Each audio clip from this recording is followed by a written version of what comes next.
Good morning, everyone. This is Teacher Joanna, and I will be your teacher in science. Now, before we start our lesson, let us first have a review. What was our lesson last meeting? Okay, so our lesson last meeting was all about conductors and insulators. Okay, very good. So, what is a conductor? A conductor is what? Okay, very good. How about insulator? Very good. Okay. So now, before anything else, everyone, let us read the following words. The first one, conductors. Everyone, let us read conductors. Okay, very good. Next, we have insulators. Everyone, let us read insulators. Okay, so the first word, the words are conductors and insulators. So, do you know the meaning of the words? Okay, so let us know the meaning of the words, everyone. When we say conductors, okay, these are the material that easily allows heat to pass through them.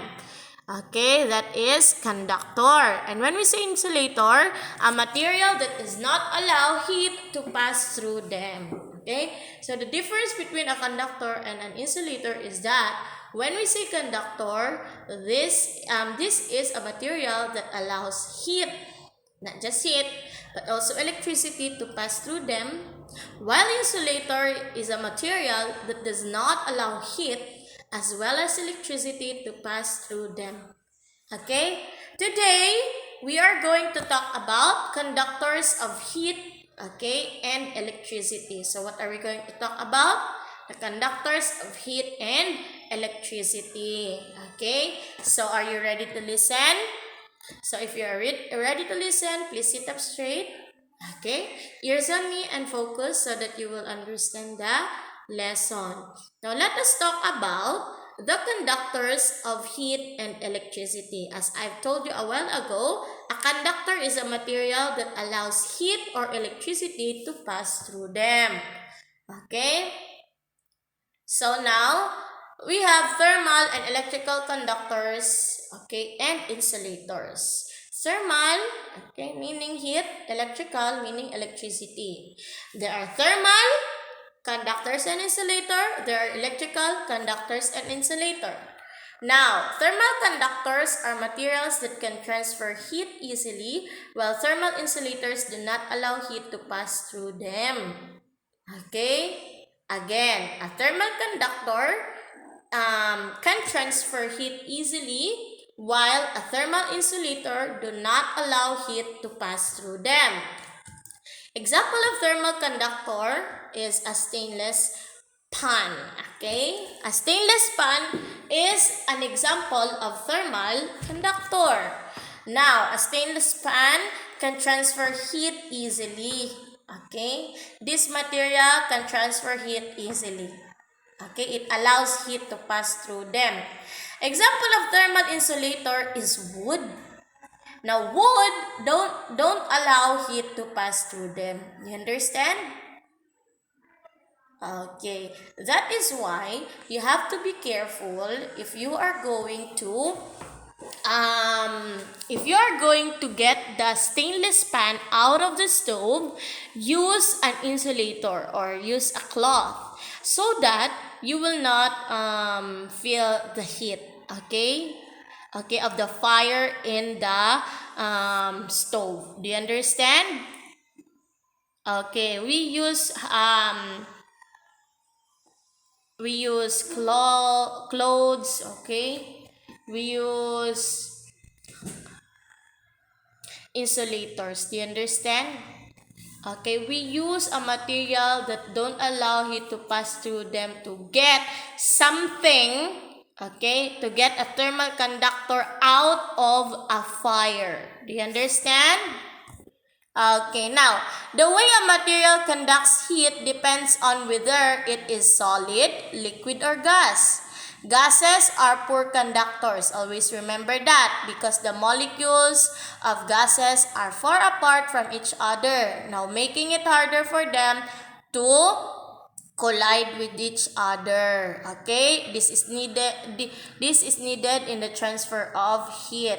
Now for heat to be transferred, the molecules should be compact to each other or near to each other.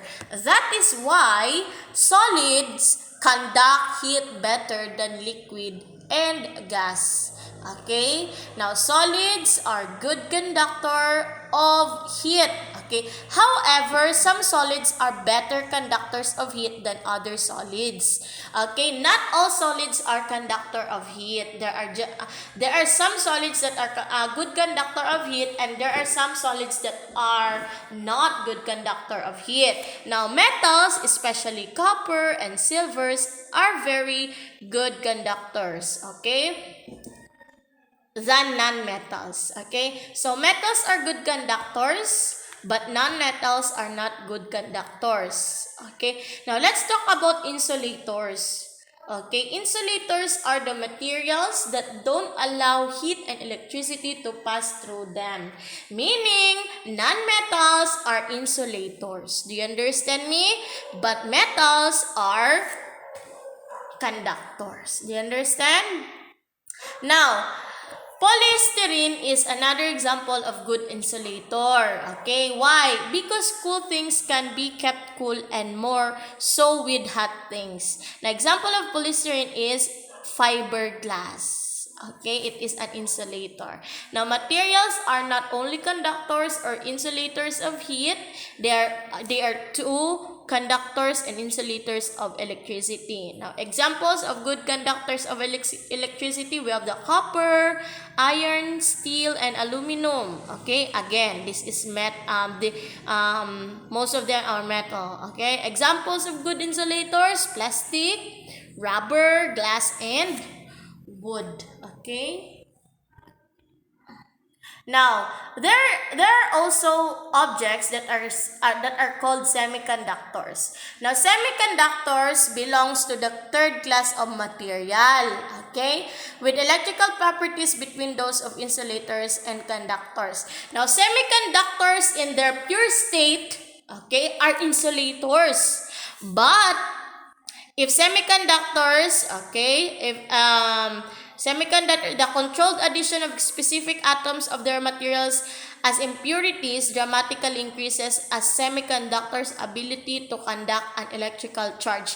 But if it is in their pure state only, semiconductors are insulators. But if there are impurities, okay, there are addition of specific atoms in the semiconductor, they become conductors of an electrical charge. Example, silicon and germanium. Do you understand? Okay, very good. Now, remember, a conductor transfers heat and electricity well, while an insulator does not. This is just what you have to remember. Okay? Conductor transfers heat and electricity, while insulator does not. Okay? So, these are the effects of heat.